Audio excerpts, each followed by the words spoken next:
1 minute.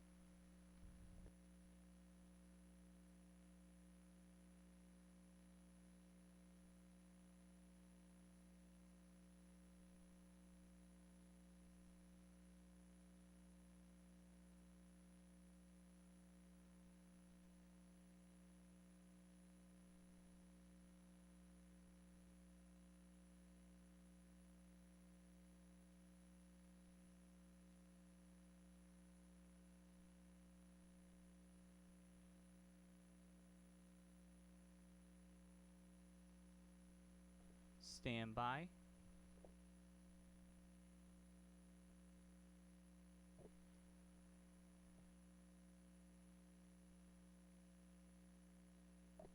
In 5, 4, 3, 2, 1. And welcome to the school committee meeting tonight, Monday, August 24th. This meeting is being recorded for LCTV, is aired live, and is being live streamed on longmeadow.org. So if we can begin with the Pledge of Allegiance. I pledge allegiance to the flag of the United States of America and to the republic for which it stands, one nation, under God, indivisible, with liberty and justice for all. The Longmeadow School Committee maintains educational policies that foster continuous improvement by challenging and supporting all children in a safe and caring learning environment, enabling them to reach their highest potential and to become productive citizens. Through effective communication and positive relationships, the Longmeadow School Committee will make informed decisions in the best interest of the students, the schools, and the Longmeadow community. Just so that everybody at home or who's watching knows that we do have a full school committee here tonight. We have one member, Michelle Grotsky, who is participating remotely. So all of our voting tonight does get recorded as roll call votes so that it is on the record for open meeting law purposes.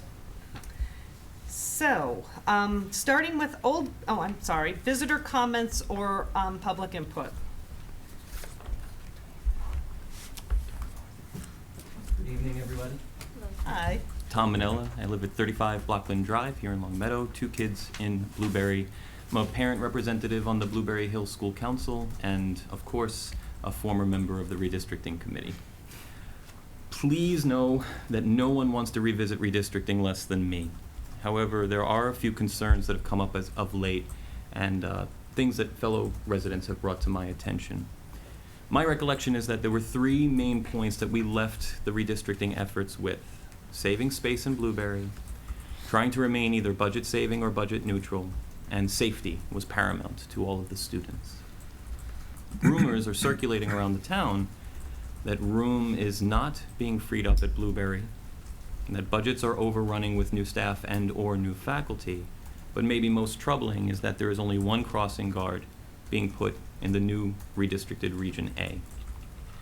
In the minutes dated April 1st, 2015, 1 to 3 crossing guards were said to be given to that area to provide safe walking routes for those students. But we are down, it seems, to only the 1 at the Longmeadow-Converse intersection. I'm simply asking the committee, if you can tonight, to please address these concerns, and I ask with nothing but respect that your answers be forthright, frank, and honest. Thank you. Thank you. Any other visitor comments? Dave, I do have you on the agenda for the presentation. Perfect. So I'll leave you alone. no, you don't have to leave us alone. I didn't want to just waste time. All right. With that being said, Tom, I think you'll see in our presentations and discussions this evening that we will be answering those questions for you. So I'm not going to do it now. I'll do it, we'll do it when the presentation comes up. Old business, superintendent search committee update. School committee comments. Oh, I'm sorry, school committee comments. We're number 207. I know. I We believe should that's in celebrate that. Marie's report. Well, I'm breaking it. Okay. I'm go breaking ahead. the news. No, I'll let you do it. But obviously, I think that we owe a huge congratulations to Tom Landers and the whole staff at Longmeadow High School for ranking 207 on the Newsweek report. We've consistently ranked in the top 500 for the last 5 or 6 years. this is our highest ranking to date. So incredible work on the part of the students, the staff, and the administration on that. So really, really happy. And I also and I know that it's going to get mentioned too, but I want to express my condolences to Diane Georgantis, who is Marie's administrative assistant and helps the school committee. Her father passed away, so our condolences are with her as well. Any other school committee comments? Can I say a thank you? Absolutely. I went into I called the DPW last week because we needed some help at one of our elementary schools.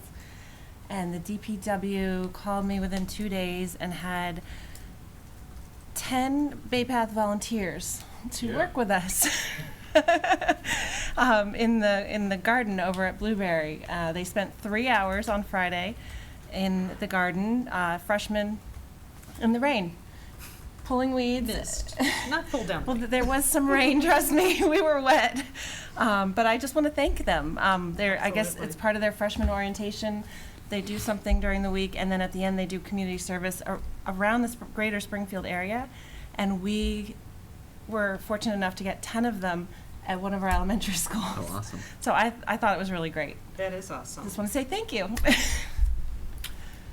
Anyone else? Yeah, Russ. Russ? I was going to make some comments about space and the crossing guard issue, but I think I'll hold until we get to the agenda item just to see your presentation first before I comment. Okay. Alrighty, so. See, I'm not used to this, being back after summer meetings and having people want to talk.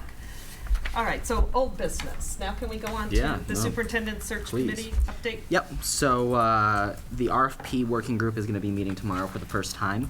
We've had 4 respondents to the RFP, and I will tell you who they are. We had Atlantic Research Partners, who submitted a proposal. We had HYA Executive Search, which is Hazard Young and Etta and Associates. We had NESDEC, who conducted the search last time. And we had Ray and Associates.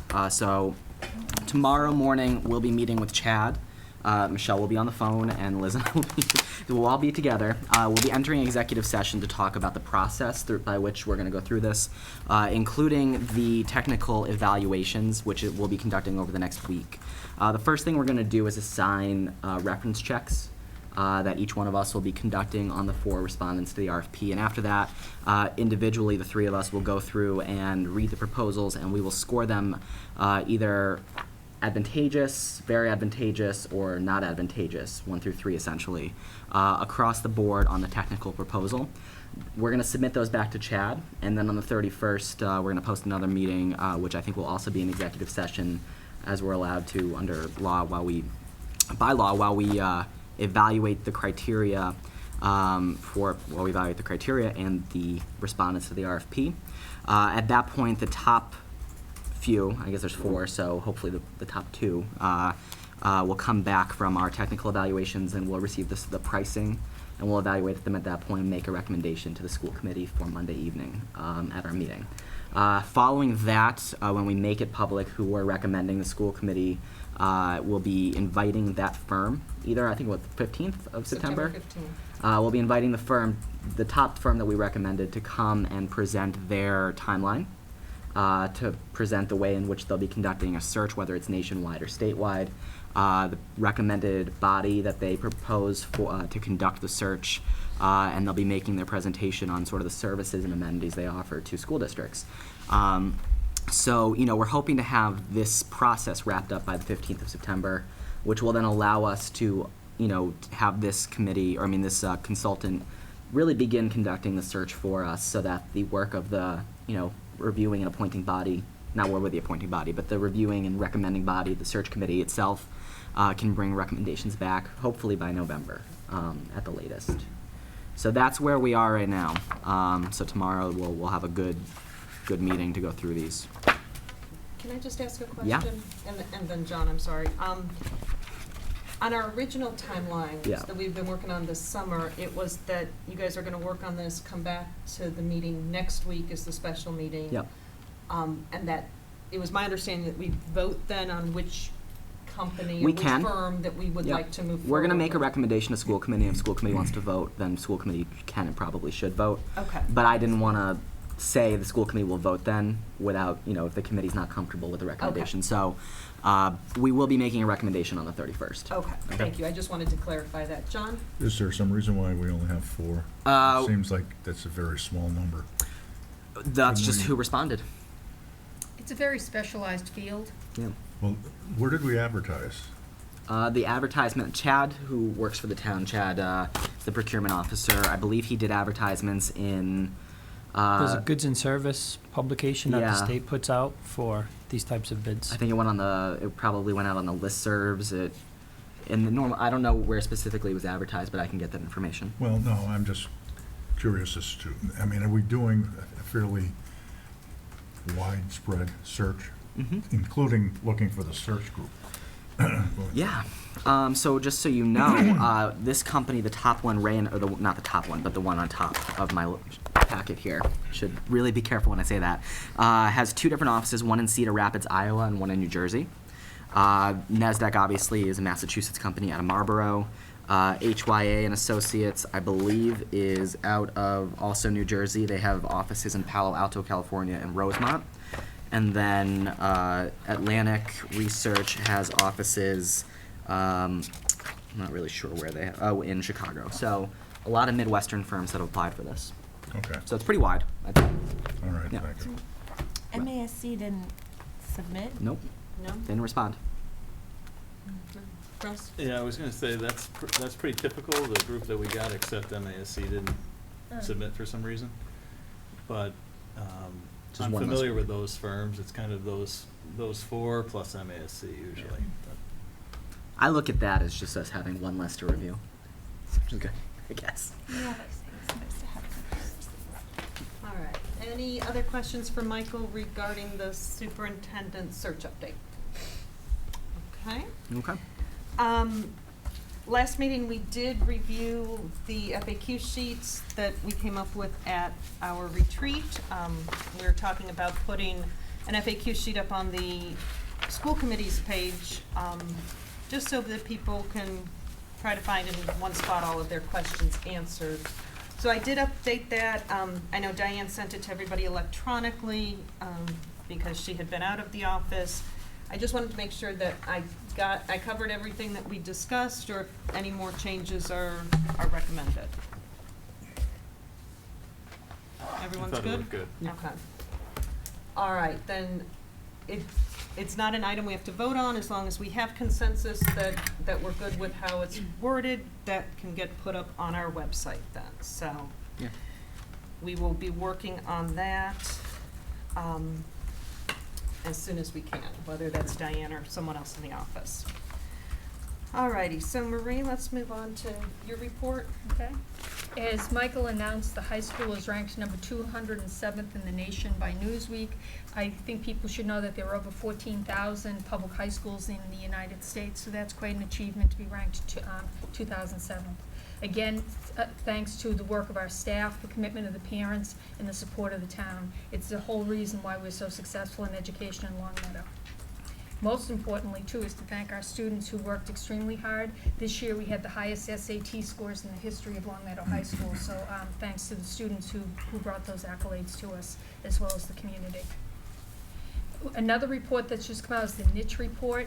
They ranked us as the 19th top district in Massachusetts. Again, these are great accolades for our community, to be ranked 19th of all the communities in Massachusetts. Congratulations to our staff and students for this tribute, and again, thanks to the parents and community for their support. We have an outstanding district, and this is confirmation that the quality of education in Long Meadow is high. We had a building walkthrough. The principals, Janet, Kim, Tom Mazur, and I walked through with each of the principals on August 21st, 2015. The buildings were in excellent condition on the inside with gleaming floors and polished classrooms. We also reviewed the projects completed over the summer at each of these schools. In particular, Blueberry, we also looked at the space. There is no overcrowding. They're in great shape, so we're delighted to report that to the community as well. Marie brought us through every single space to show us the changes that have been made. The preschool needs a playscape, so I've just put it on here to give you a heads up that we're going to come forward asking for funding. The preschool, as you know, moved to Wolf Swamp, but we're unable to move the playscape from Center School. I've asked Tom to investigate costs for a new structure as well as to identify a location for it. We'll need to discuss funding for this project at a future date once Tom has the numbers and a recommendation for the new playscape. Opening day for staff and students. Tomorrow is opening day for the staff, and convocation begins at 8 a.m. School committee is more than welcome to attend this opening day event. And welcome back, staff. It's been interesting to see the parking lots fill up over the last week as staff at all levels are in and working well before the required time to report back to work. Thank you, staff. Can I just ask very quickly on the playscape issue? Sure. Is it just because it was so old that it's difficult to move, or what's preventing it from being moved? I guess is question number one. I think it probably would be cost prohibited from moving the one at Center over to whatever space we identify at Wolf Swamp. Digging it up, putting in the correct footings, and then trying to reassemble it so that it is safe for students to use. Based on my conversations with Chris Reed, he didn't think that there would be a cost effective. And do we have any preliminary idea about what a new structure would cost? I mean, I know that the new structure at Center School is around $50,000. Yeah, that one was, although it is has bigger. different components than what we would be looking for a preschool aged appropriate equipment. So I don't, but I would say we're probably going to be looking for at least $30,000 to $40,000 for site work, and again, depending upon how elaborate and how big we want the structure to be. And do we have any sort of idea about the timeline on doing it? Is it something that we're gonna, kind of like do next year, or is it something we're gonna look in the short term? Well, I think we need to look at the playscape at Wolf Swamp is on our capital project, and I don't know if it's a 17 or 18. So I don't know if it would make sense to try to combine them. I just emailed all the principals today about capital project requests for FY17. Okay. So it's something we can consider, although the playscape there does seem to be in relatively decent shape compared to the one at Center when it was in need of replacement. But it is on our capital project list. So it's something we're going to look at. Is it something we consider as a combined project for both replacement of the existing one and adding a preschool one? Nobody's putting duct tape over sharp edges? Not that I'm aware of. Okay. No. That's better than Center then. Did you have when he's done? Are you I'm done, yeah. What are the preschoolers going to use? They can use some of the components to the playscape there. Their concern was the slide. Okay. So I spoke with Neil and the preschool coordinator about how it can be cordoned off, so when preschool's using it, it's not available for them to go up onto the slide. So that was the one piece or apparatus that she was concerned about in terms of not being age appropriate. Okay. Opening day for students is Monday, August 31st. We look forward to the return of the students. And then finally, Janet Robinson and I met with Chief Sankowitz and Captain Fontaine to review the plan for new crossing guards. The police have analyzed different streets and decided to place a new crossing guard at Converse and Long Meadow streets. They considered other options, but found that sight lines and the width of streets made for safe crossings. They are also going to monitor some of the streets in the redistricted neighborhood during the first week of school to review their decision and see if they recommend any changes. Captain Fontaine sent out a detailed letter to the Center community explaining where crossing guards will be located, and Principal Donna Hutton forwarded this letter to parents last Wednesday. A copy of the letter was emailed to the school committee by me last Thursday. Russ, did you want to ask your crossing guard questions now? I think it would make more sense to, I want to hear the enrollment presentation, and then maybe we can talk about the whole Okay. issue at that point. Kim? I actually called Gary Fontaine as well, and Linda Mooney, because I had questions as well, because I had been hearing rumors. And I got the same thing you just said. He said that they were adding to Converse and Long Meadow section, but the reason they had looked at if there were any obstructed views and things like that, and took all of that into consideration. And so then I asked him, I said, you know, when I have my walk to school days, I call the police and I tell them that we're going to have extra kids walking down Bliss and they tend to not necessarily like park a cruiser, but they tend to just kind of drive down that street and kind of be more aware. And I asked him if he could do that down Longmeadow Street and Converse and Bliss, just so that people knew that they were watching, and not specifically parking a cruiser and watching, but just kind of hopefully incorporate those streets in their route during the school hours. And he said, of course, they're going to be monitoring that first week very closely. So They are, he and the was key spots that were discussed, where they were actually going to monitor traffic during the morning. he was he said, you know, safety is our concern, and so he seemed very. He didn't tell me that you guys had met. He said he had a letter that was going out. I think we met after. You know, and I can add to that. We discussed the setbacks at specifically Farmington and Ellington, which is quite away from Longmeadow Street, that they feel that, you know, that's an added element of safety. There are unobstructed sight lines on both of those corners. They also looked at historical information.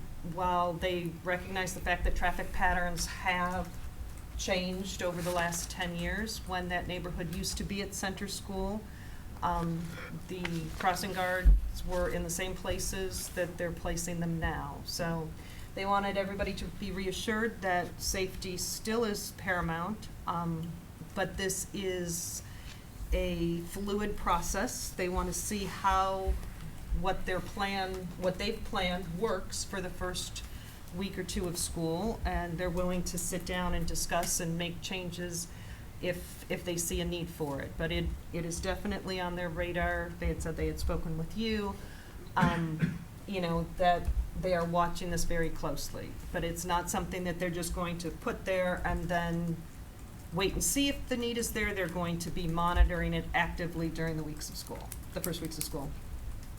I know during the redistricting meetings, there was some conversation about who's going to pay for the crossing guards. How was that resolved? The crossing guards are still coming out of the police budget. Okay, including this one. But they are asking us to fund this one position because their budget was done in December. November, December, January. Okay. So we're going to be going to Finance Subcommittee to ask for $6,000 to fund this one, and it's a one-time expense. Okay. Because then it will be built into their base budget for the following year. So I guess the other thing I'll add is, so Farmington and Ellington, I know coming home from work myself, a lot of people do kind of cut through there and do so relatively rapidly. But, you know, it's later in the day, so I'm not sure what the police exactly were looking at. Maybe that was part of it, is that, you know, commuters aren't going through, at least at night, that direction at the same time kids are coming home. I'm not sure in the morning. I don't go that route, so I'm not really sure what it looks like. I know the parents were pretty concerned during the meetings, but I don't live in that area. Well, that's why they're going to monitor so. those streets and others the first week of school. And if they feel that there is an issue, then we'll be talking about other crossing guards. Okay, and that's something that would come back to us at the meeting. They'll have a conversation with me after the week's done and share their observations with me. Okay. Marie, can I just ask, we keep saying monitor, will they be parked in a cruiser in the areas that we're concerned so that it will feel safer for parents who are letting their kids go, you know, on their own to school? That was my understanding, is that the cruisers will be parked or going up and down those streets.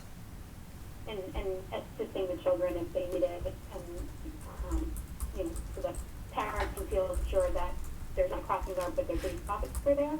I don't think that that's what they were saying, is that they're going to be either doing drive-bys or walk-bys to, you know, monitor the traffic and the safety, but they are not going to be acting as extra crossing guards for that first week. So I don't want to give that impression. You know, I don't think they specifically told us. You know, I didn't ask that question because I figured that our police department is very capable, you know, and has been very responsive to what we're asking. So I don't know what their definition of monitoring is. That would be a question for them. Well, monitor, it's not crossing the children. I'm sure that was not their intention. I think realistically, though, where Michelle's going is, I think the only way we're gonna know if there's a problem is if parents are telling us, or, because the police aren't gonna be physically present. I think it's And if they were, it probably wouldn't be a good indication anyway, because people are gonna slow down if they see the police in the corner. So I guess we'll have to see what we get for input after it happens. The police are the ones who oversee the crossing guards, and they will be making the decisions. We certainly can give them input, but they ultimately will have the final decision. I mean, it's similar. I mean, I will tell you as a parent that walks their children down Burbank and crosses over to Salem to go to school. I can't tell you how many times I called the police last spring to complain about cars not stopping in the crossing guard to let the kids, or cars actually rolling while my kids were in the crossing walk. So and they, you know, it's just gonna have to be something that's continually discussed, I think. Yeah, I guess my point is I'd wanna know, those streets are very busy, so it's a question of, it hasn't happened in many years, so I don't know how it's gonna go. Right. But I think the only ones that are actually gonna see it every day are the kids and or the parents walking it. I mean, those are the ones that are gonna be able to tell us. And I think too, we need to be respectful of the fact that, you know, like Marie said, the crossing guards come under the purview of the police department. They do have a budget to follow. They do have to identify, you know, the streets with the most need. Like Kim pointed out, Burbank and Converse, Burbank and, Well, there's one The at other one? Burbank and Converse and Burbank and Bliss. right, but there's that one in between. So Salem. there are lots of places where there could be. It's a matter of resources and priorities. Liz and then John. I just wondered, I think I remember a long time ago talking about this, and what if we do something in the reminder, kind of just saying heads up to people who don't have children that this is a new crossing Right. route, and Raise they need awareness. to be aware that children will be crossing in that area from now on. It's a good idea. Or put it on, maybe I not love alert the idea now, of raising but awareness. Website thing. the town website, or, you know, something like that. Drivers. John? Okay, I really don't want to belittle the probability of an accident, but is there any evidence that we've had accidents with school children going to school on this route? Because in the past, wasn't this sector sent over to center school? It was Did 10 we years. have any accidents, or, and I'm just asking that as an empirical question. I'm not belittling the concern. Right. I don't know about the number of accidents. I can tell you that Chief Stankiewicz did say that 10 years ago, while he recognizes the traffic patterns are different, the only crossing guard in place is the one where they're placing one now, which is Converse and Longmeadow Street. There were no additional to what is currently in place. Well, for the record, I think we should take note of the fact there's probably more cars in Longmeadow today than there were in the past. Right. True. Right. The sheer number of vehicles rolling on our roads has increased. Okay. And I would to add to that, just that at that point was probably very little cell phone, use, and certainly not texting, and I think driving has changed a lot, unfortunately, and I'm just more desperate, I say now, than I was, let's say, 10, 12 years ago about, That's true. That's a good point. stuff. Yep. All right, so we can definitely ask to have reminders put in, both Longmeadow News and the Reminder. I'm sure that in this week's paper, they're probably gonna have some kind of, reminder back to school type articles, so we can certainly ask for that. Thank you, Liz. All righty. Financial report. I know Finance Sub has not yet met. You've got a meeting scheduled for this Wednesday, the 26th, so you do not have anything to report on at this time. Well, we'll have warrants later. Excuse me. Right. And then, subcommittee-wise, I don't believe any of us have started meeting yet. That will be starting now that the school year will be starting. So, at this time, I'd like to take the opportunity to introduce our new Director of Technology, Nicholas George, if you'd come on up and... Hi, thank you for having me here. I'm happy to be here. Starting my 4th week here in Longmeadow, so I'm still learning a lot every day I come in. I came here from Pathfinder Regional Technical High School in Palmer, where I was technology director as well. It's been a really great experience so far working here. It's clearly a community that values education and values the use of technology in education. And that's visible just in what I've seen so far, even before the school year started, when I've gotten a chance to talk to teachers or to go around the district. So there's certainly a lot of things that are already in place that are great things that are happening. And my primary goal for the past 4 weeks and over the next few months will be to ensure a smooth transition, to ensure that the technology and the practices that teachers are expecting to be able to do in the classroom are continued to be supported and go on without a problem, and that my department will be there to provide any support that's necessary to facilitate that. Ultimately, that's what I view the role of the technology department as a facilitator for effective technology usage in the classroom. So that means we're a partner in selecting and supporting technology use and providing ongoing support and working closely with teachers. I'm very fortunate to have the people that I've met so far in my department because they all seem really excellent at what they do. And they're excellent at supporting technology in the context of achieving educational goals, not just for technology's sake. So I'm really excited to join the team here. It looks like there'll be a lot of opportunities and challenges, and I'm looking forward to attempting to meet them. And I'm very happy to be working here in Long Meadow. We welcome Yeah. you. So I was recently at an event in Holyoke at Holyoke Community College, and I met a gentleman who's the superintendent in your former district, and he told me that he was really upset with us because we took his IT director, and I said, well, I guess that's the best endorsement we could possibly get, so welcome. You know, we're happy to have you. Thank you. All right. And we do have another new introduction this evening, Mr. Taylor Rye, who is our new Williams Middle School principal. First and foremost, I just want to thank the school committee, Superintendent Doyle, Assistant Superintendent Bertrand, for the opportunity to be able to work with the Williams community and in Long Meadow itself. Long Meadow has an outstanding reputation. Williams Middle School has an excellent reputation. And just being here in the last couple of weeks, being able to talk to families and kids, and the best actually was I had a conversation with a couple of kids today at Starbucks. They're like, hey, you're Mr. Rye. But it was great just to be able to have those conversations and really get a feel for what Long Meadow stands for and what they value. And with those conversations, I do see that. I'm a middle school person. I've always been a middle school person. I came from Woburn Public Schools as the assistant principal at the Joyce Middle School. And then before that, I was an 8th grade world history teacher in Wilmington Public Schools. So I really enjoy being in middle school. I know some people call me crazy for that, but I really feel that this is going to be a great fit, and I really look forward to the 31st and having the kids come through that door, and I'm excited. So thank you. And I don't think crazy. I think special, a special place in heaven for those who work in middle school. But we're very happy to have you as well. You're welcome. Thank you. Just like to say Taylor and Nicholas are great additions to our team. As you can see, we've gone the young route this time, but they bring with a great amount of energy and enthusiasm, and so far they've been highly valued members of our team. They've made an immediate impression, so we're thrilled to have both of you with us. Great. Thank you. All right. And just so everybody knows, I just heard from Hope Tremblay at Long Meadow News, and she'll post a notice in this week's Long Meadow News. Oh, fantastic. Thank you, Hope. All right, so Dave, I know you wanted to jump up and talk before. We do have Mr. Dave Horowitz here.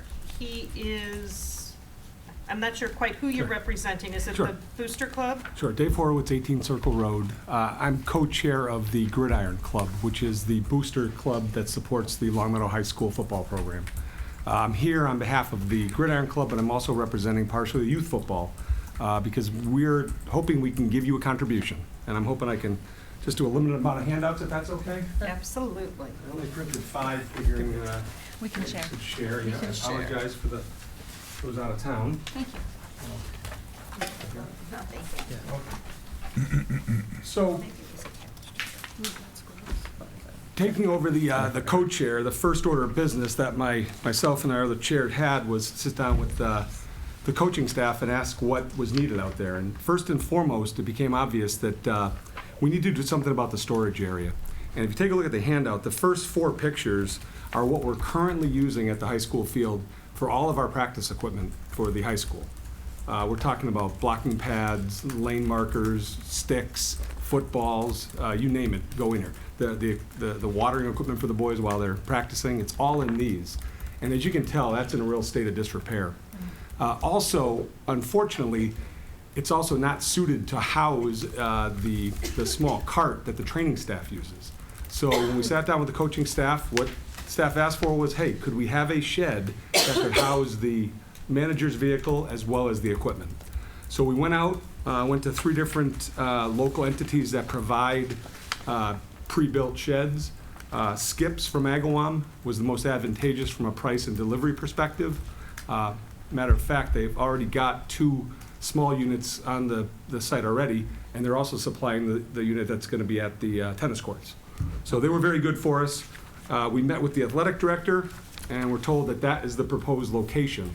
If you've been at the stadium field, it's the former concession stand at the end of the bleachers. We've measured it out. The unit will fit perfectly. We did go to Skips and just got a couple pictures of what it would look like. The picture's on the right of your page there. Not the one we're purchasing, but it's an example that was there. This one was blue. We're getting white with black trim, assuming you're amenable to it. So the thought process would be to get some approval from you, maybe a little bit of direction regarding any other approvals that we might need. Sure. It's probably going to be about a 4 to 6 week lead time on delivery. We did have the folks from Skips out. They took a look at the site, and they've got access. So it's going to be relatively simple from an install perspective. Janet.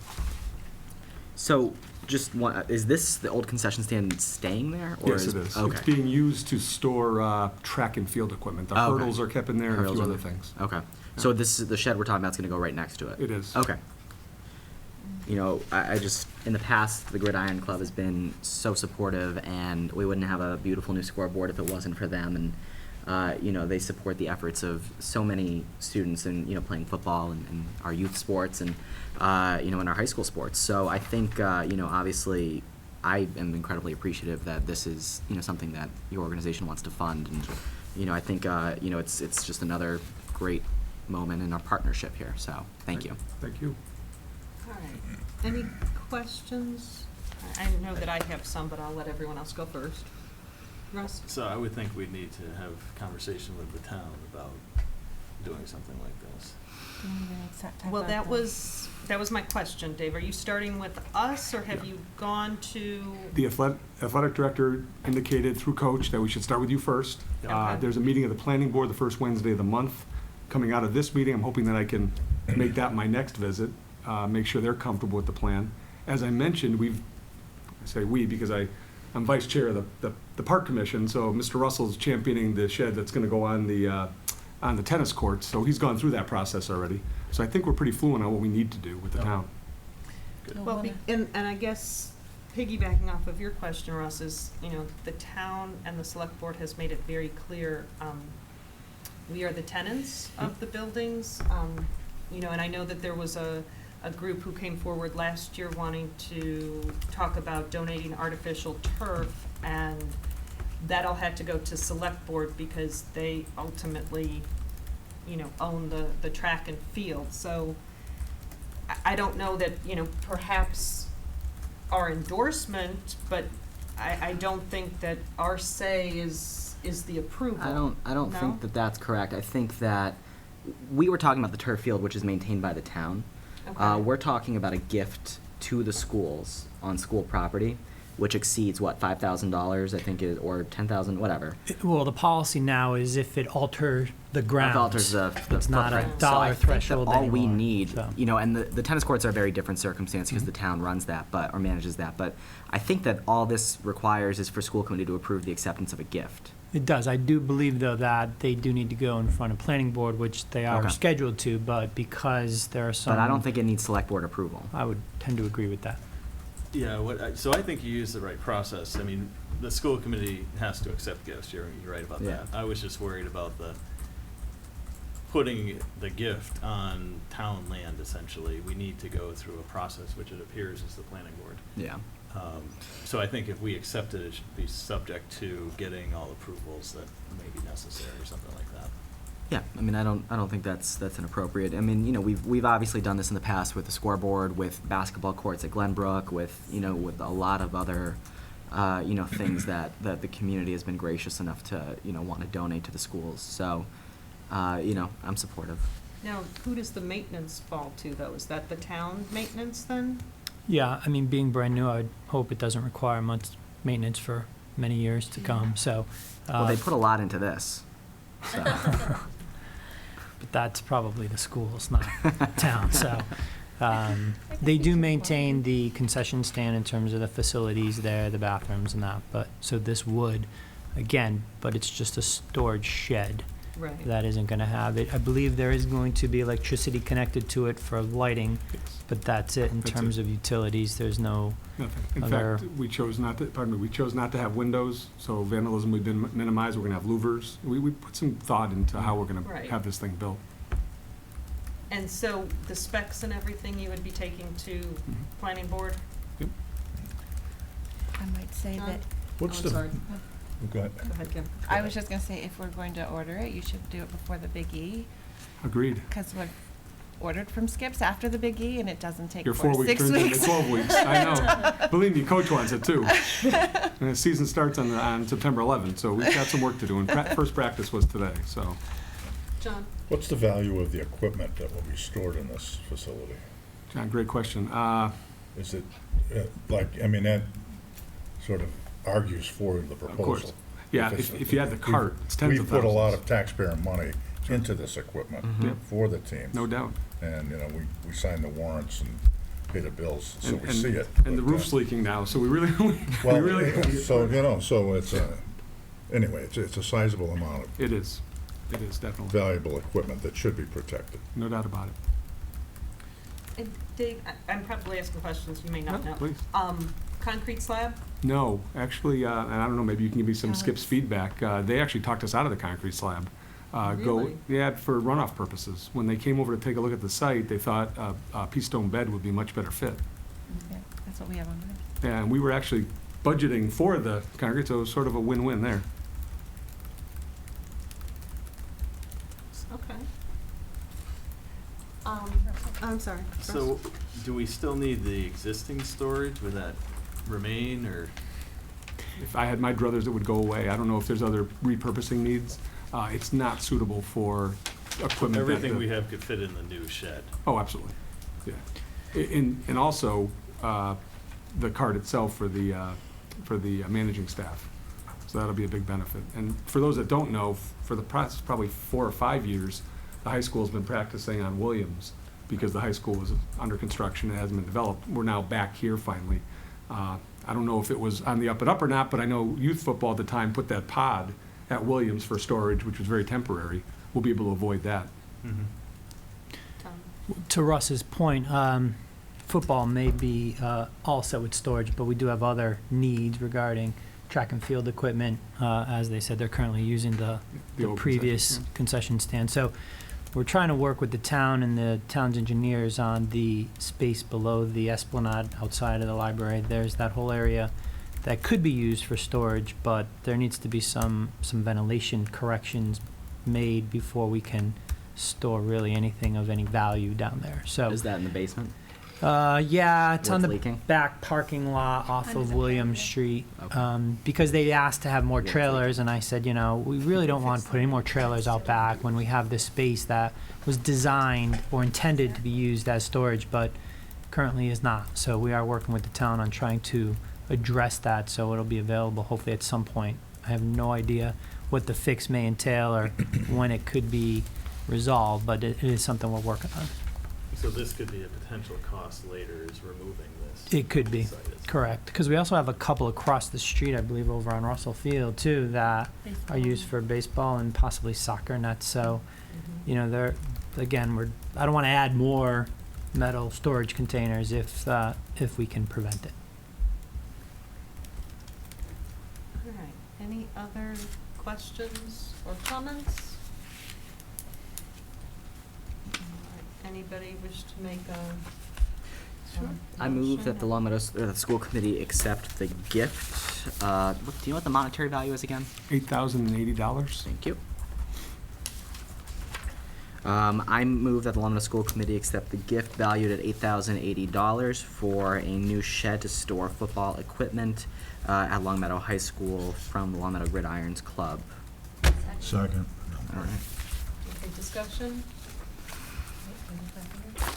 I would suggest amending it to include that, To include the provision Russ wanted. the So approval of the planning board. I'll withdraw and just make a new one, just so Okay. it's clean. I move that the school committee accept the gift valued at $8,080 from the Long Meadow Gridiron Club for new storage facilities as a shed for football equipment, providing or subject to approval by the Long Meadow Planning Board. Second. Do we have a second? John, second. Any other further discussion? All those in favor? Oh, roll call vote. Michelle's not here. Roll call vote. Aye. John Fitzgerald, aye. Michael Clark, aye. Janet Robinson, aye. Kim King, aye. Russell Dupre, aye. Michelle Grotzky, aye. Okay, so thank you. Thank you guys Thanks very very much. much. Appreciate it. Planning Thank you. board.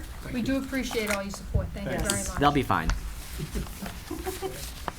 Alrighty, so we do have, with the beginning of the school year, I know we had made changes to our transportation, bus routes and applications for passes and all. So Tom is going to present an update on what's happening with those.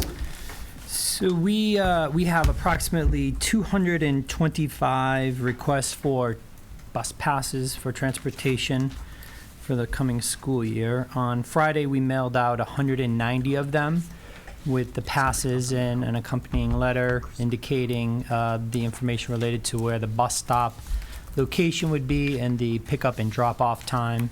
We have 35 individuals who have registered and either paid a portion of the fee but wanted to wait until the routes were established to determine whether or not they would utilize the busing service, which kind of creates a challenge because we created the routes assuming that those students will be transported, and so we're following up now with those individuals and asking them whether or not they will be participating, and we're getting mixed responses. So our routes may be revised based on the fact that some stops were added or put in based on ridership that no longer will be participating. So we did mail them out, as I indicated, Friday afternoon, so most individuals should be receiving them today or tomorrow at the latest. They are asked to contact the business office if they have any questions. And so we have approximately $32,000 that we've collected to date. We still have approximately $7,000 still outstanding. When we, once the registration period closed and we started working with the collaborative, who is our transportation provider, we did try to develop the routes in accordance with the guidelines of the subcommittee from last year, which again was to primarily keep the routes on main roads, to establish stops where students would be able to cross main roads at either a crosswalk, a stoplight, or where there would be a crossing guard. And we did our best to accomplish that, and we believe we have. I think it's important to note, though, that the most direct route might not take them to where there is a crossing guard or a stoplight. So we can't control how kids are going to get from their residence to their stop, but there are places for them to cross in accordance with the guidelines that we were given. I did provide the police chief a set of draft routes back maybe 2 weeks ago to ask for them to take a look at it, and he responded that they didn't see any obvious safety concerns with the routes at the time. There have been some adjustments, minor adjustments since then, and they did say that they would continue to assess them as the school year starts. I will forward them a set of the routes once they are finalized. So I do have for you tonight I gave you a copy of the route. There's 7 different or 8 different routes. There are 3 high school buses, 1 Williams bus, 2 Glenbrook buses, and 1 bus to support Wolf Swamp. I gave you the out or the in route, meaning the morning route, which is showing basically the beginning stop and terminating at the school. In the afternoon, for the most part, we just reverse it. So whoever gets on first in the morning gets off first in the afternoon. So you can kind of see the various geographical area that the routes are traveling to provide the service for all of the individuals that have signed up. I guess right now the ridership on all of the buses are in the mid-20 range, with the exception of the 2 Glenbrook buses. They're in the 45 on one bus, and I believe almost 50 on the other bus. But again, that is taken into consideration the 35 individuals who have signed up, who I don't know whether or not they will utilize the service. I think also one of the Glenbrook routes right now is approximately a 40-minute run from the first stop to termination at the school. Again, trying to make sure that the doors were on the right side of the road, kind of had us going around through some neighborhoods where we had to so that the bus could turn. And again, we tried to be cognizant of where students lived, but also establish stops that were centrally located as much as possible. I can't say we did it every single time. Maple Road was a challenge just because there are not sidewalks all the way up on both sides, and there are also limited crosswalks on Maple Road. So we had to run buses up and down both sides depending upon where students lived. So again, being the first year, it most certainly was a learning process and things we can improve upon for next year. But now having at least some semblance of what the routes would look like, and it most certainly can change from year to year based on the ridership. But I think the routes are much more effective, even though we still only are utilizing maybe half of the capacity. I just don't think we can do any better with the buses we have. So we hope to post the actual bus routes to the website tomorrow. The collaborative was having some issues with accessing their software, so they were not able to provide me just a listing with Long Meadow High School bus 1, each stop with the time associated to that location. So hopefully we'll have that tomorrow, and it will be on the district's website for people to go see the entire route. Because right now all they received was just the information related to the stop that we assigned their student. So I'm happy to answer any questions. I think last I just want to thank the collaborative and Karen Gartzka and Mary Talbot-Berry in my office. They've worked very hard, and this is probably the 5th or 6th iteration of routes from when we started putting them together probably 3 weeks ago, just based on changing enrollment or registration of students interested, and then finding out people who registered but now have moved, and so now they no longer need the bus they're on, but they're in another district and need bus for somewhere else. So I think we've done the best we can, and hopefully have tried to create routes that are efficient and reasonable in terms of access for students. I have a question. What's ridership right now compared to last year? I wouldn't say there's a major change. I think it's pretty much right in the range where we've been in the past. Like I said, we have about 225 total students. And the breakdown is there's about 85 at the high school, around 90 at Glenbrook, 27 at Williams, and 25 at Wolf Swamp. And again, that is based on the total registrations. I anticipate those numbers are going to fluctuate a little bit now that the routes and stops have been established, and people decide whether or not they want to utilize the service. Liz? With our program of school choice, and I'll give you an example. Say a student, like requests to go to Glenbrook, even though they live in Williams and district, do they get the bus as well? Not if it's a choice on their part to attend a different school. If they are attending a school outside of their neighborhood school for programmatic purposes, then yes, we do provide Okay. transportation services. Is one where they start? One is the first stop, yes, on the way in the morning. I have maps for Really the close. way home. Yeah, that was the other piece. We didn't really put restrictions on, How far a you- radius of the school as to where we would place stops. And so, again, we tried to be reasonable in terms of stops, but we did not, we didn't want to make it so that it was a service that, if was needed, it wasn't attainable. Yeah. Well, thank you. I know it's been a lot of work, and I anticipate we'll get some phone calls over the course of the next few days, just looking for clarification or, we are going to do our best not to modify routes because it has a domino effect of everybody afterwards. But again, if people who are watching have questions, they can contact the business office with their question, and we'll do our best to try to address it.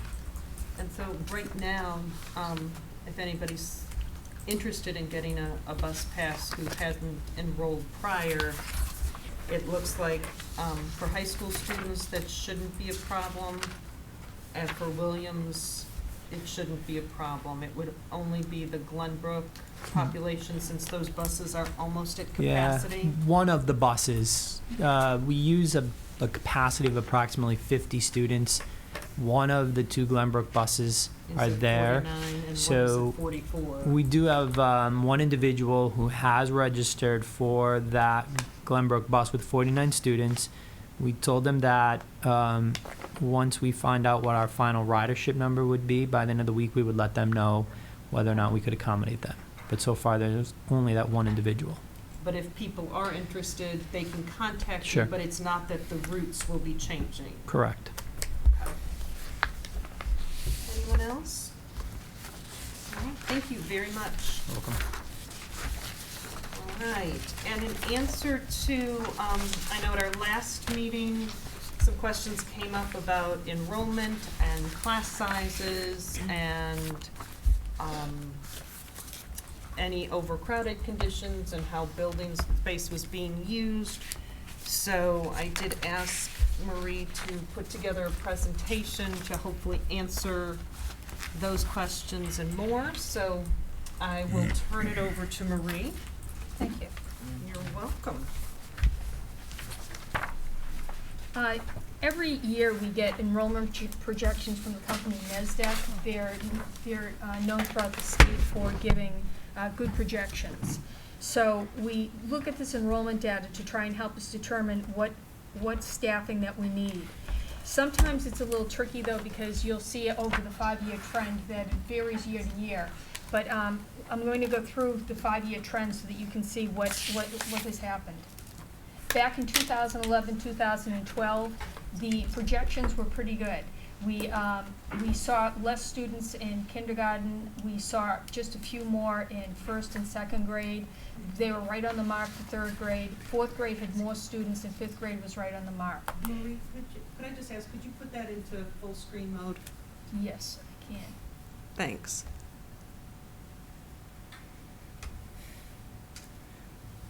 I figure it might be a little easier to see.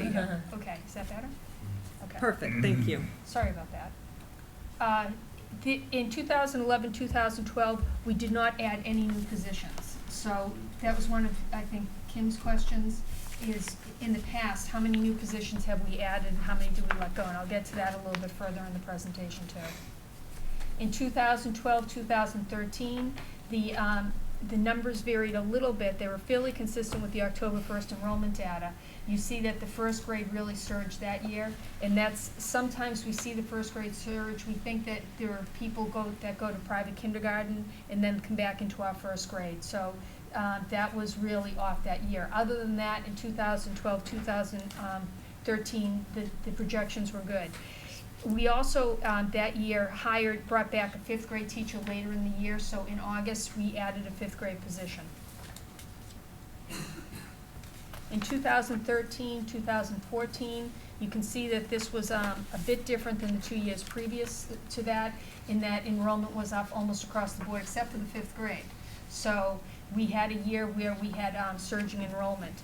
When it came to August, we added a .5 kindergarten teacher at Blueberry and a 1.0 first grade teacher at Blueberry that year, in order to keep class sizes within our range of under 23 students.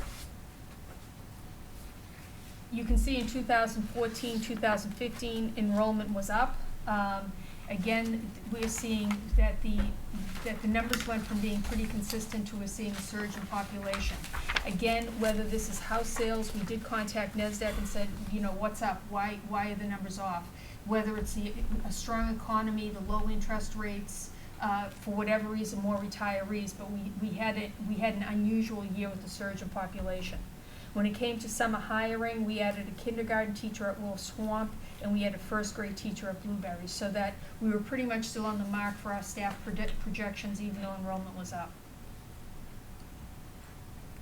In 2015-16, through August 7th, we see that the enrollment from NSDAC, the kindergarten is way up, first grade is down, 3rd grade is on the mark, 4th grade's pretty close, 5th grade's, 3rd, 4th, and 5th are pretty close.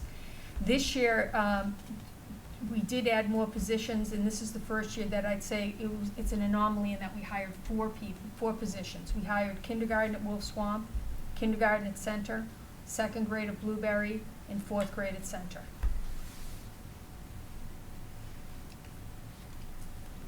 I'll show you a class size comparison too. If you take a look at this, this is by school. You have Blueberry, Center, and Wolf Swamp in the different colors, and it shows you over the different years the kindergarten enrollment comparisons. And just so everybody at home who's watching, Blueberry's the darkest blue, Center's the middle blue, and Wolf Swamp's the lightest blue.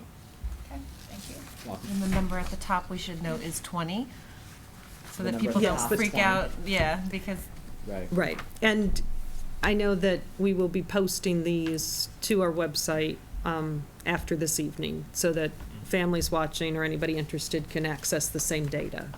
As soon as Diane gets back. Right. Okay, so if you take a look at this, this is our kindergarten enrollment comparison over the past 5 years. I'm happy to report, if you take a look, we have some of the lowest class sizes right now with our kindergartens at 17, 15, and 15. But again, it's not unusual to see it go up to 18 and 19, because for the kindergarten, we try and keep class size 20 or below. The ratio that we look for there is 1 adult to every 10 students, and we have a teaching assistant in each classroom along with the teacher. So we're in good shape there. The first grade enrollment has varied year to year. You can see again that it fluctuates. It fluctuates on the given year. But if you take a look where we are right now, we're in very good shape with 20 being the most at Blueberry, 17 and 17 at the other 2 schools. And let me also clarify, this data is from August 7th. That's when we began putting together the presentation. I have a final slide that's going to show you today's data. All right, we called up today's data and added a slide on that, so that will be coming. So this was as of August 7th. Okay. 2nd grade enrollment, again, if you look across the board in the past 5 years, we're seeing some of the lowest class sizes that we've seen in 5 years.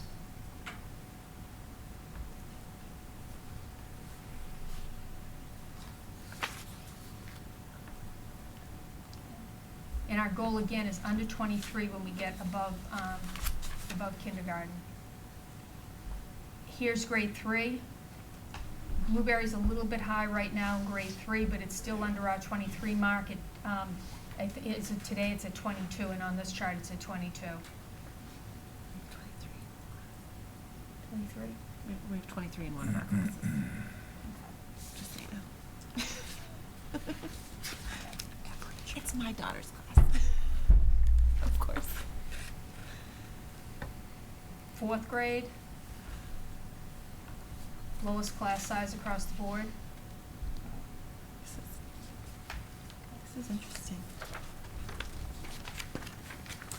And then 5th grade, see Wolf Swamp hovering around 22.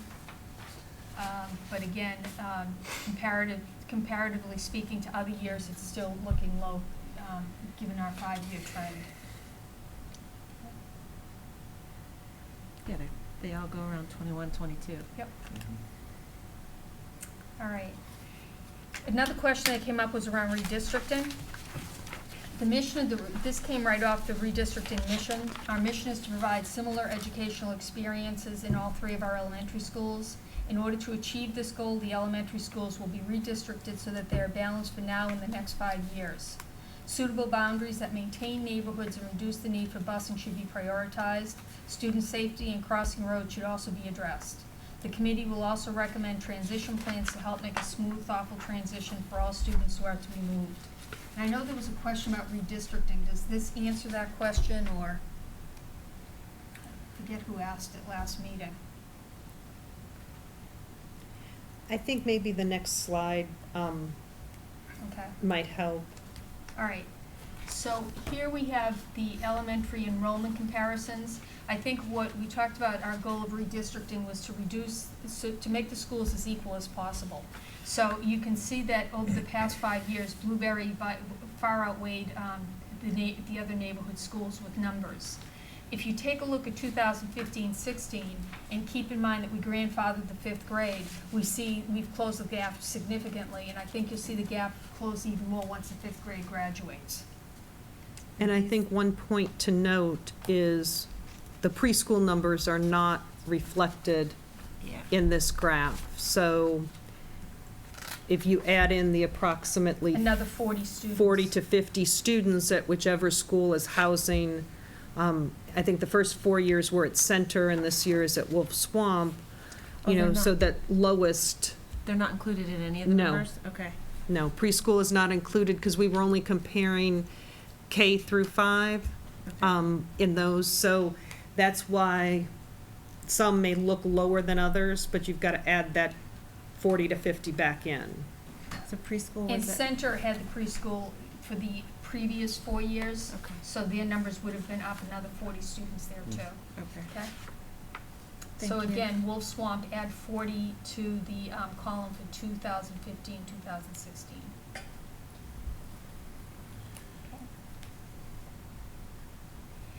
One thing that you ask is adding teachers back in. We're able to do that because of the budget. When we create the budget, we have to come forward with a number that we agree upon that is the best number to bring forward to the community. So that last year we did have the 4.7 cuts, and I'll go through those in a minute, but that balanced our budget. When it comes to the summertime, we're able to add back in because we have attrition that goes on. But we are also creating class sizes and determining teachers in December and January. And we're using the best information we have. So while the predictions look pretty good, sometimes they're so far off in December, January, we feel it's safer to wait until the summer, or the early summer or midsummer to hire. And if we see the numbers going up in the spring or the summer, then we certainly add them at that point. But we use the NESDEC predictions, the census data, and we look at historical information when we create our budget and predict how many teachers we're going to need. Again, someone had asked about the budget reductions and whether we were letting go teachers that we later needed. The 4.7 positions were a math coach, 2 first-grade teachers, which we did not rehire, a full-time kindergarten teacher at Wolf Swamp, which we did have to rehire one, and 0.7 reading, which we did not. So we used the best information that we had at the time, and this is what we reduced, but only 3 of them were actually classroom teachers out of the 4.7 reductions. and as I said, money comes from attrition that frees up money in the spring, and in the summertime, so that we're able to put new teachers in classrooms at that time. So what did we add this year? This year is an anomaly in that we put in, as you saw, the most teachers that we have in 1 year since I've come, over the last 5 years. We put in a kindergarten teacher at Wolf Swamp, kindergarten teacher at Center, a second grade teacher at Blueberry, and a fourth grade teacher at Center. But they've resulted in really impressive class sizes overall, as you can see over a 5-year comparison. Kim, this answers your question, how many positions were eliminated and how many do we bring back? So I thought this would be helpful for you to see, so that in 2011-12, we didn't eliminate any positions, nor did we bring any back. In 2012-13, we didn't eliminate any, and we added a first grade position at Blueberry. In 2013-14, we eliminated 1 5th grade teacher at Center, and then we brought back a kindergarten teacher at Blueberry, a part-time, and a full-time first grade teacher at Blueberry. In 2014-15, we didn't let any teachers go. We brought back a full-time kindergarten teacher at Wolf Swamp and a first grade teacher at Blueberry. And then we already saw what we did in 2015-16. We let go the 4.7, and we've brought back 4 teachers. The elementary comparisons, this is today's data. So if you look at the chart that's up now, I have 2 of them for you that is the most current, yes, it's the most current information. So the light blue is Blueberry on 8/7, and the darker blue is Blueberry on today, 8/24. The light pink is Center on 8/7, the dark pink is Center on 8/24, light green, Wolf Swamp on 8/7, and dark green, Wolf Swamp on 8/24. I did this so you can see, we've actually had a drop in a couple of classes, which was interesting, so that we had a drop in some, and we had some new students in other levels too. But this can just show you what's happened over a couple week period of time. It's changing every day. Every day, every day. I think that's, at least in my experience, and I think, Marie, this is really helpful in understanding, the trends and really kind of seeing them. We've been asked, I think, every single year to add positions, and, we've seen, and maybe it's just because I've seen it so often, it's not as shocking to me anymore, but just how fluid classes and class sizes really are up until, even Monday, I think, sometimes. I remember one year where we went to town meeting the night before and we got our budget approved, and the next day we had finance subcommittee, and Marie Pratt and Donna Hutton came and asked for teachers. So, and I was like, we just approved the budget last night. We could have added this.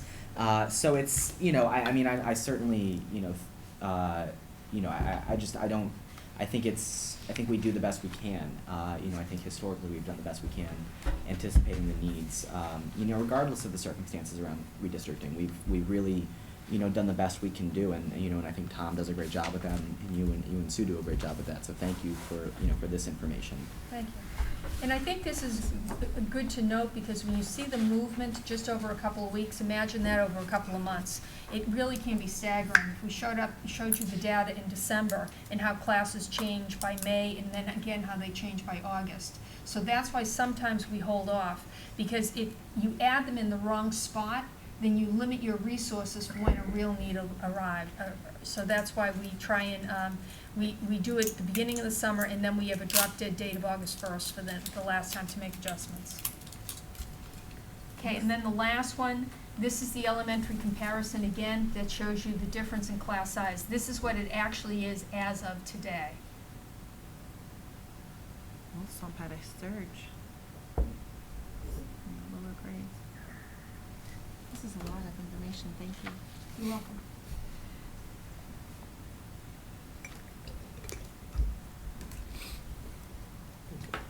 And that is it. So if there are any questions? Absolutely. So I know, Russell, you had said that you wanted to wait and see the data. Yeah, and I haven't had, we just received this today, so I haven't had a lot of time to really dig into it. So I appreciate all the information, though. I guess what I would, well, first of all, 3rd grade at Center, are we adding a position there? I saw it was just posted, but it's No. That's not a new position. It's a Somebody It's a vacancy. left. resignation, Okay. so. So when I tried to look at this quickly earlier today, it looks like this year we actually have about 30 less kids than we had last year overall in these grades. We also, based on the 4.7 that we reduced, we added 4 teachers back, 4 classroom teachers, but we also added some special ed. We have a half-time special ed position we added back to Blueberry, and I think center. We did. And I can't remember if there are any It's other. just halftime of Blueberry, .6? 0.6 at At Blueberry. Blueberry. No, Okay. no change at Right. center. 0.6 at Blueberry. Was there anything else besides that? In Russell, I'm not trying to be evasive, the special ed budget is done separately, so I didn't report on that because this is classroom teachers, but you're absolutely right, there was a .6 added. Yeah. Due to the number of students on IEPs. So I think at the end of the day, you know, we have basically same number of kids, same number of staff. So as far as the budget is concerned, it appears to be a wash. I know in redistricting, it kind of looked like we would have some type of savings, but that didn't materialize. That was based never on- a goal. I don't think it was a goal, but it was presented as, you know, it would cost $231,000 to put the kids back at Blueberry. And obviously, based on what happened here, we ended up with the same staff anyway. I mean, we had to, because the population didn't change, we just moved the kids. But ultimately, we still have to service the same number of kids, actually a few less. Correct. I think the projections, though, I mean, it looks like NESDEC was pretty much, you know, they were high on 3 grades and low on 3 grades. Some of the other years, I mean, this is one of their better years for projections, really. Did you say that you called them and gave them some information? Right, this is, NESDEC normally sends out their reports to us. We submit our October 1st data. Generally, in December, we get their predictions for the following year. Because they were so off this year, when we attended MASC in November and were speaking with them, this issue came up, and, you know, the representatives from NESDEC, actually the president of NESDEC, was explaining that because of the recession and the housing market crash in 08 and 09, they're having a very difficult time accounting for that community by community, where ours is growing, others are decreasing, and so they're struggling in their formulations and in their predictions. So what they did for us was we presented them our December 1st data, and they redid their projections for this coming year, which looked to be more on target. Granted, kindergarten is off by quite a bit, but again, People move to town. people are moving to town, and if census data is not completed, you know, again, we're only working with the information that we have present. I think they've done a good job of tracking our data, because if you look at the 5-year trend, they're more on the mark than not. I think you had that one year that was really an anomaly where there was a surge in population, and I think that had to do with the economy and the lower interest rates, that you had a lot more people moving to town. I guess my main concern is that so NESDEC, I mean, they're really not, except for kindergarten, they're really not off. I mean, they're pretty good.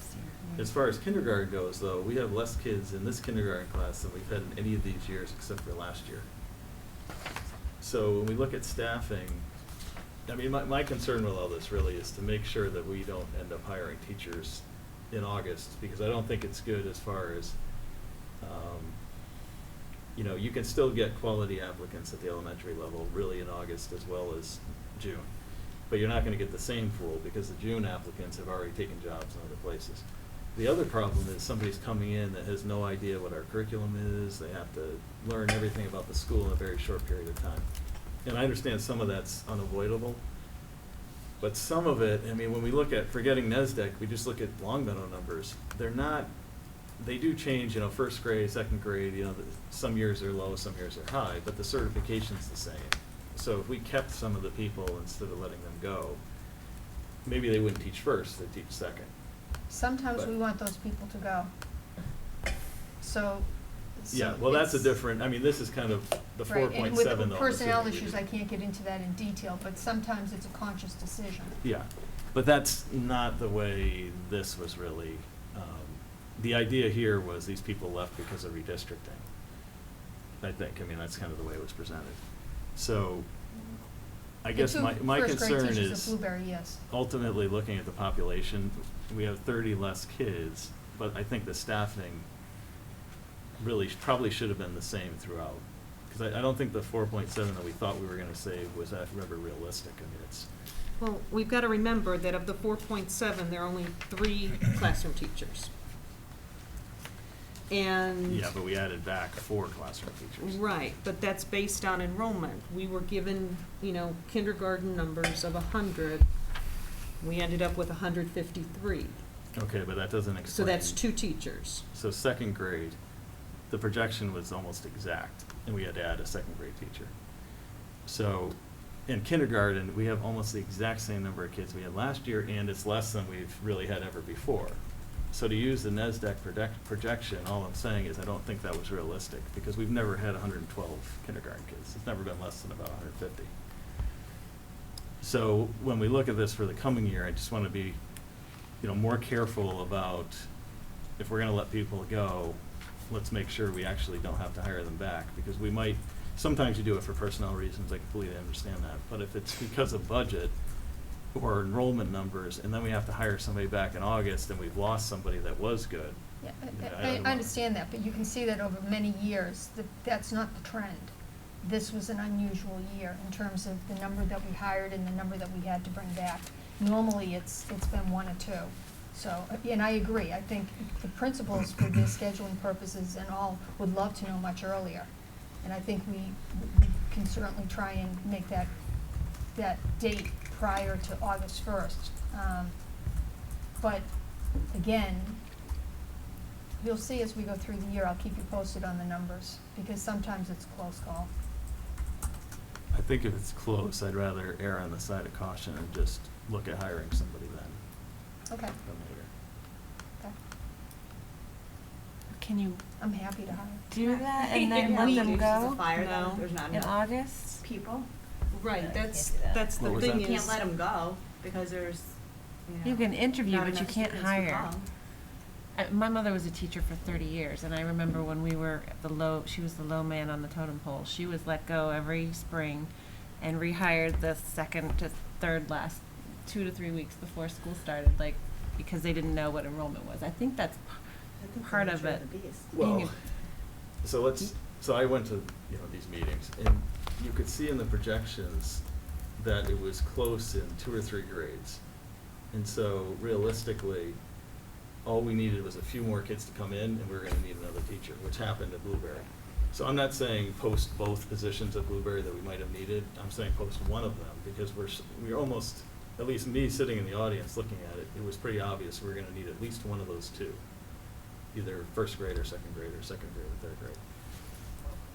But So- I think it's really hard to predict. I mean, you're talking about Tom working on budget December, January, keeping, everybody's wants, within the budget, and not knowing who's selling their home, who's gonna move in, what grade levels they're gonna move in.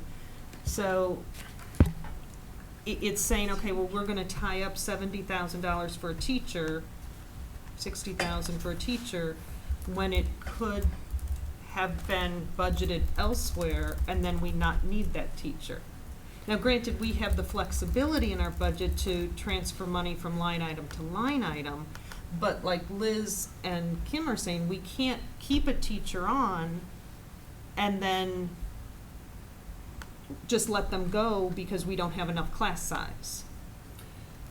In Blueberry, you had 2 grades that were 21 or 22 before the summer even started. One of those 2 almost certainly was gonna go over.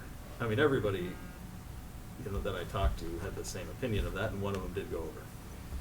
So I'm not saying, you post for first, second grade teacher, anticipated opening, and then you fill the 1 position. And if you needed to, you'd fill 2. which we didn't have to do. Yeah, we did post earlier, anticipated opening, and interviews were done prior to that August timeline. But I hear you. We'll watch the numbers. Anyone else? I'd also say though, Russell, that there are people who retire and they don't tell us until the very end, so you can't count on not rehiring for their positions. Didn't we have a as kindergarten well. teacher do that this year at Wolf Swamp?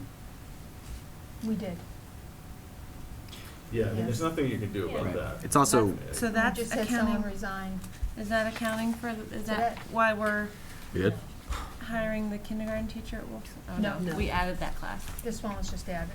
They did have 3 when the number for Wolf Swamp kindergarten back during January last year only warranted 2. No, I saw it, and then we added that third one in beginning of August? No, it was earlier in the summer. That one was Somewhere in like early July. July.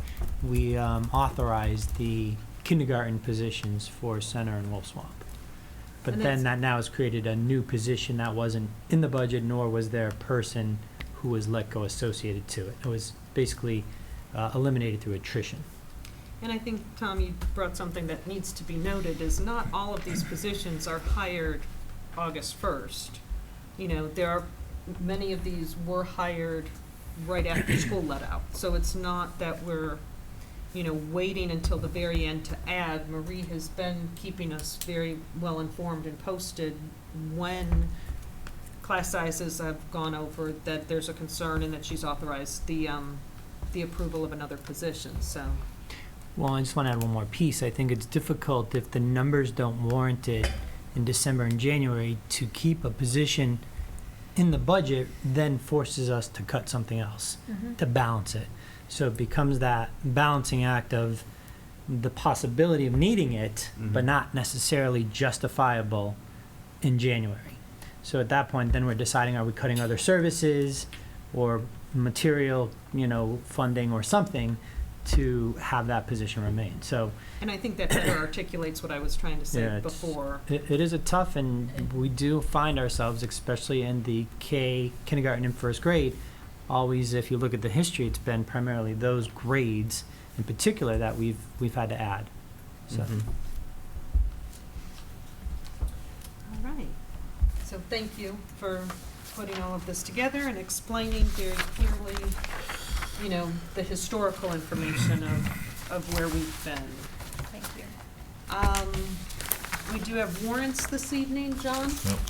I move the school committee approve the warrant batch number 2995 of the general fund for fiscal year 2016, dated 28 August 2015, in the amount of $276,990.29.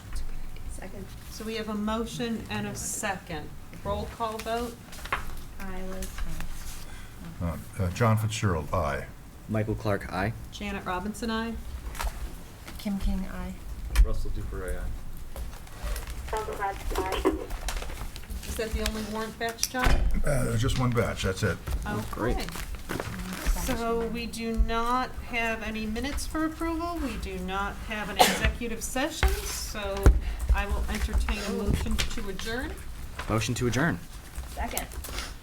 All those in favor, roll call vote. This one. John Fitzgerald, aye. Michael Clark, aye. Janet Robinson, aye. Kim King, aye. Russell Dupre, aye. Bradford, aye. Okay, and so our next meeting is scheduled for next Monday, August the 31st, where we will be hearing from the superintendent search subcommittee, who will be presenting their data on RFPs. So thank you very much. Have a great evening. Bound to be a thrilling night. It will be a thrilling night. Thank you. Have a good night.